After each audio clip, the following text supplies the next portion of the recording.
it's got to clearly depend on how bad the shot Yeah. is, though. Because if you get fouled and knocked unconscious, and then you come back, You're just going to get knocked out. yeah.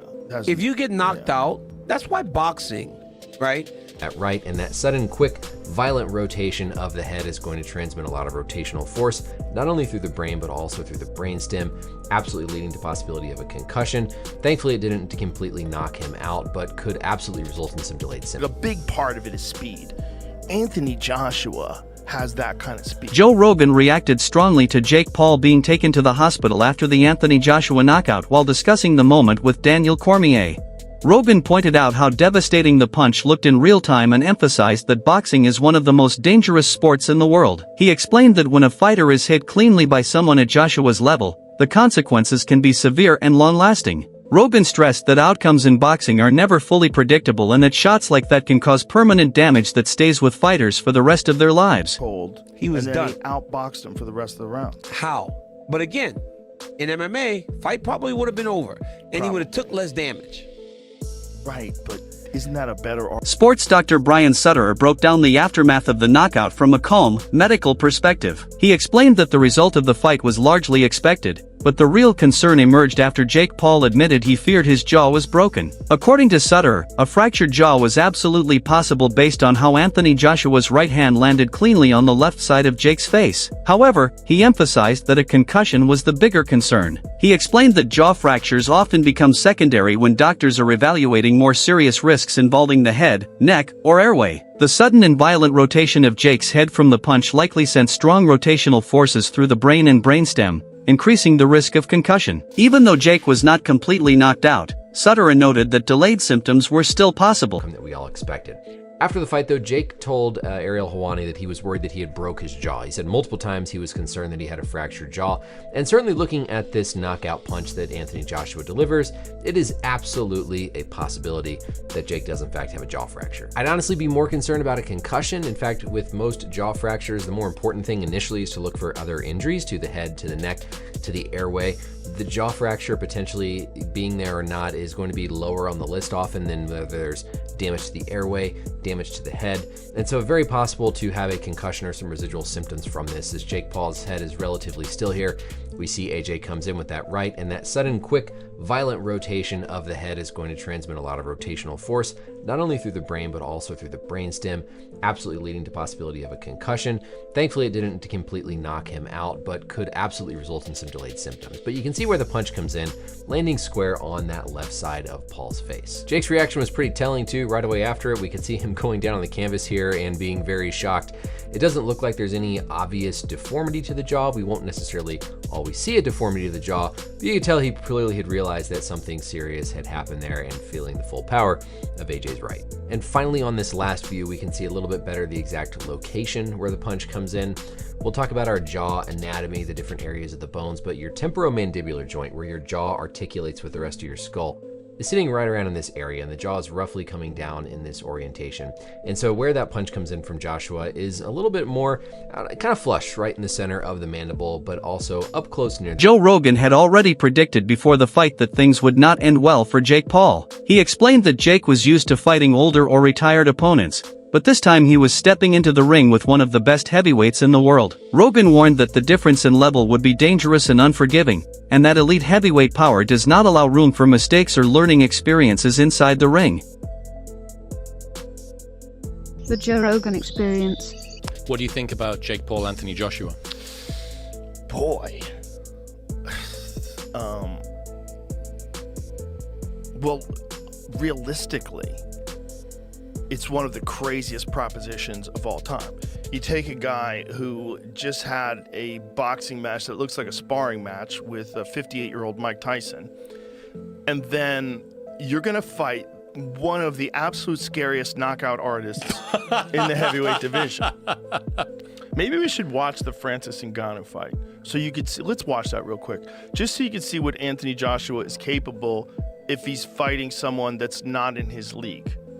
Okay, look, Usyk beat him and he beat him twice, and Andy Ruiz caught him in the first fight and dropped him and stopped. The aftermath of Jake Paul stepping into the ring with Anthony Joshua sparked a wave of reactions throughout the boxing world. While some fans rushed to praise Jake for his courage and willingness to face a dangerous opponent, many respected voices within boxing pushed back hard against that narrative. Luke Thomas was one of the most vocal critics of the praise Jake received. He made it clear that the reactions surrounding the fight felt wildly exaggerated. According to Thomas, people were applauding Jake simply for surviving rather than actually competing. He pointed out that Anthony Joshua did not fight at full intensity and deliberately pulled many of his punches. From Thomas's perspective, this was not a competitive boxing match but a controlled situation where a top-level heavyweight showed restraint. Jake's performance did not demonstrate skill, growth, or tactical intelligence. Instead, Actually watched the Jake Paul versus Anthony Joshua fight.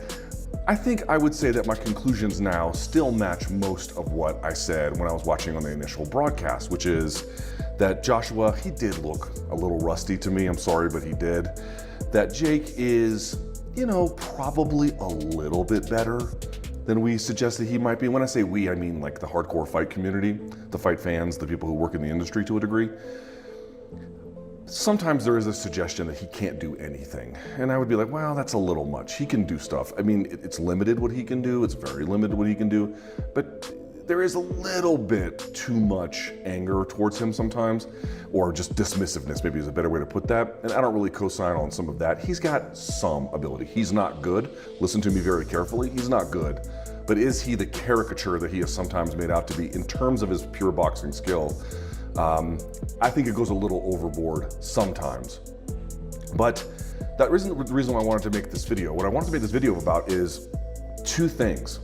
One, after the fight was over, I got on social media and people were like hugely negative about the fight. And I did not think that the fight was good. In fact, I thought the fight was, like most Jake Paul fights, pretty bad, although him surviving kind of feeds into the story of him being perhaps a little bit better than we sometimes think, although I don't really co-sign on that. Let me make the point. The first point is, I think people are overreacting a little bit. People were suggesting when I got on social media that this was like the biggest farce they'd ever seen in their life, and that this was, how could he fight like this, and this was a disaster, and Joshua should have got him out there earlier. There is probably some evidence to suggest that I don't think Joshua was carrying him in the sense of, hey, they coordinated this ahead of time. But was Joshua really stepping on the gas? No, I don't think he was really stepping on the gas. There were times I think he... Lawrence Wacky approached the situation from a different angle but arrived at a similarly critical conclusion. He focused on the inherent danger of boxing itself, explaining that one mistake in the ring can end a fight instantly regardless of fame or preparation. From his point of view, Jake Paul stepping in with someone like Anthony Joshua was reckless. He stressed that boxing is unforgiving and that mismatches do not become acceptable simply because they generate attention. He described the decision to take this fight as unnecessary and foolish, highlighting how easily the outcome could have been far worse. Despite the heavy criticism, some voices acknowledged Jake Paul's willingness to take punishment and continue. Following the fight, reports confirmed that Jake was taken to the hospital with a serious jaw injury. Some commentators viewed this as evidence of toughness, arguing that regardless of performance, Jake showed courage by entering the ring with a fighter of jaw. I don't think I broke my jaw. We all know he broke his jaw. We all know we've seen the x-ray. There is a video of the x-ray that he showed us on his Instagram, so that was no AI.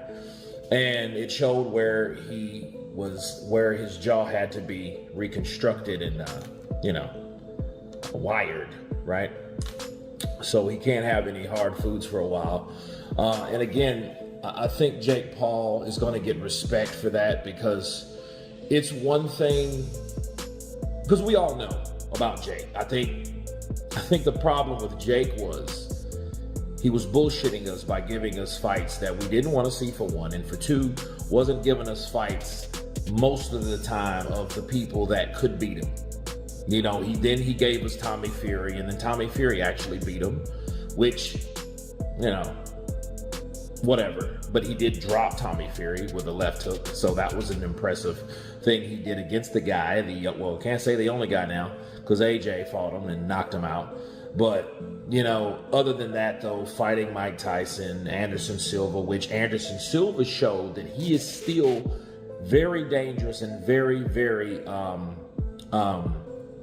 ready at 50 years old. You know what I mean? Like, what he did to Tyron Woodley was classic Anderson Silva. You know, he picked his shots. You know what I mean? He moved with grace, he moved with wisdom, and he knew exactly what to do.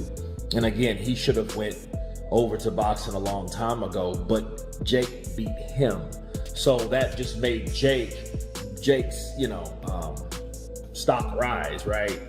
In the sense of, hey, well, he beat Anderson Silva. Catterall was especially blunt in his assessment of the fight and its broader meaning.